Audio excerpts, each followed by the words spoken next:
Hello guys, andito na naman tayo sa ating video. And today is our last day na sa Taiwan. So sad to say that we are leaving Taiwan. So ang mga natutunan natin nung namasyal tayo sa Taiwan ay, of course, kailangan safety is our priority. Safety ng pamilya, safety ng mga bata, at safety sa travel. And of course, make your happenings or your event special all the time. Kasi ilang days lang din naman tayo mag-i-stay sa isang lugar. And kailangan natin namnamin or i-enjoy yung ating pamamasyal.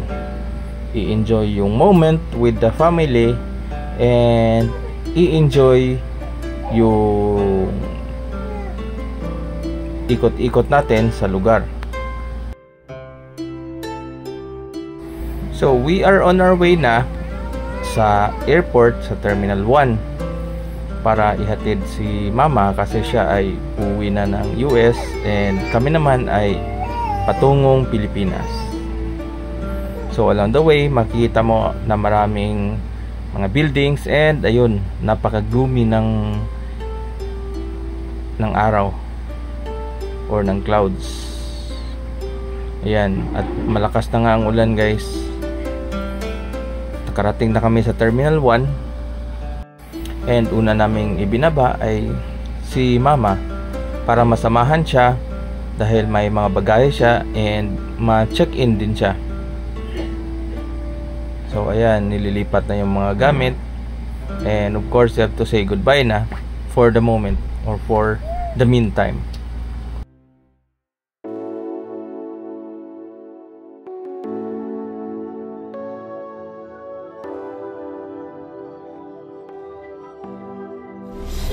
So ayan guys, dito na kami sa airport and waiting. Bali gihatod si Mama. He is dying here. Oh, he's using his pistol. Waiting lang me. He sucks. Oh. Sa parking area kay bawal mo park dito. At hindi ko namalayan na dito na time pala ay medyo si baby ay nilalagnat na. So after namin nahatid si Mama ay dumiretso na kami sa Terminal 2 para din naman sa flight namin. At ang hindi namin alam ay may medical emergency na pala kami kasi si baby ay masyado nang mataas yung lagnat niya at hindi namin napansin. And pagkadating namin sa immigration ay biglang yun, napakataas na pala ng fever niya at kailangan siyang tingnan and dalhin sa hospital. So pinili namin at nag-decide kami na dalhin siya sa hospital para matingnan kaagad kasi ayaw din naman namin na mag-suffer siya kung nasa aeroplano na. So sinuri na siya ng doktor sa emergency room and we decided na i-admit siya kasi sabi na naman ng doktor na kailangan obserbahan at kailangan bigyan kaagad ng mga gamot na kailangan and alamin kung ano talaga yung reason na masyadong mahaba at yung fever niya ay masyadong mataas. So kailangan talaga naming mag-extend sa hospital and hindi namin alam kung kailan kami ma-discharge, kailan gagaling si baby. Basta sa amin na lang ay nag-pray kami and we just leave it all up sa kay Lord in His God's will.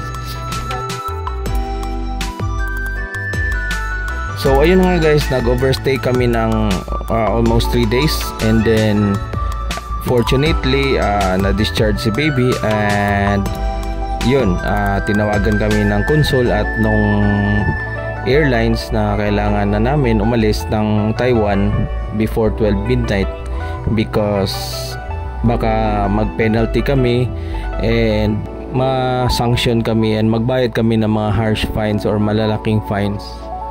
So nagpapasalamat din kami sa airlines and sa consul na tumulong sa amin para mapabilis ang proseso. So yun guys, lesson namin is talagang bantayan ang mga bata or ang mga anak, especially na pag baby pa, infant, kasi pag may nararamdaman sila, hindi naman sila magrereklamo. And we're here, nasa airport, and nag-lunch kami. This is our best lunch ever since na-admit yung baby namin sa hospital. So ito ay gumagaling na din si baby and fully recovered na. So maraming salamat din kay mama and sa brother ko, si Utol and si Marge, to assist us during this time we are down. And of course sa walang sawang suporta ng asawa ko na si Malu sa pag-alaga and pagtulong sa mga gagawin namin sa hospital and sa mga gastusin. So masasabi kong napakaganda yung experience namin sa Taiwan, guys, except yung na hospital. Pero overall gustong gusto namin yung lugar. Napaka-accessible, and then napakagaling ng healthcare nila, and then mababait yung mga tao, matulungin, and talagang hindi ka magsisisi kung mamamasyal ka. So we are looking forward na makabalik o makabisita ulit na si sa baby, Taiwan in the medyo weak pa future. siya, pero recovering na siya.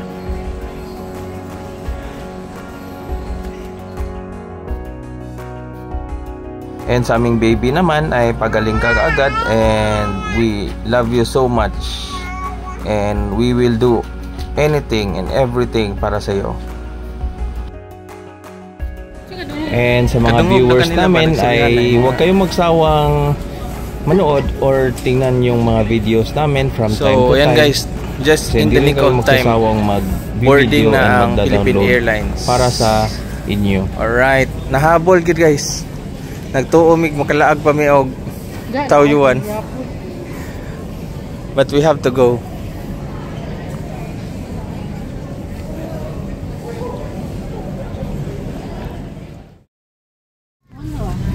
And tips naman namin sa inyong mga mamamasyal ay huwag kalimutan talagang dalhin yung mga pamilya nyo or kapamilya, mga anak, for experiences and para na masali sila sa video. Memories will last forever. Happy me guys kay mga VIP unya. Privilege me kay nami diri nakalingkod sa tubangan. We will now be showing you the safety features of this aircraft. Please watch the cabin crew nearest you. Pero wag To fasten your mga ligo. seatbelt, push the ends together. To tighten.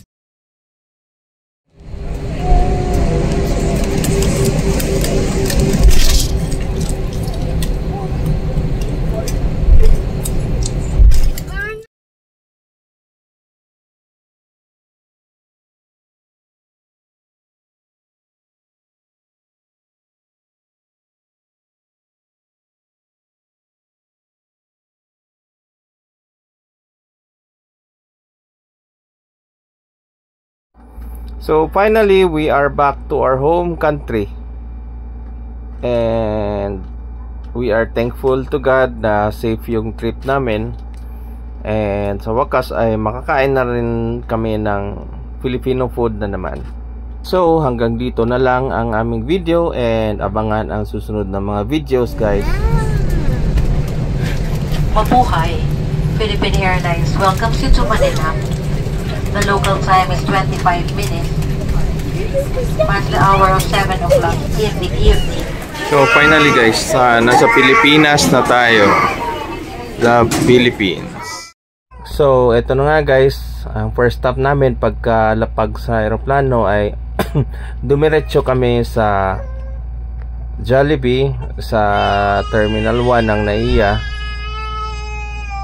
and then bumili ng pagkain and then take out, and then sumakay ulit papuntang Davao.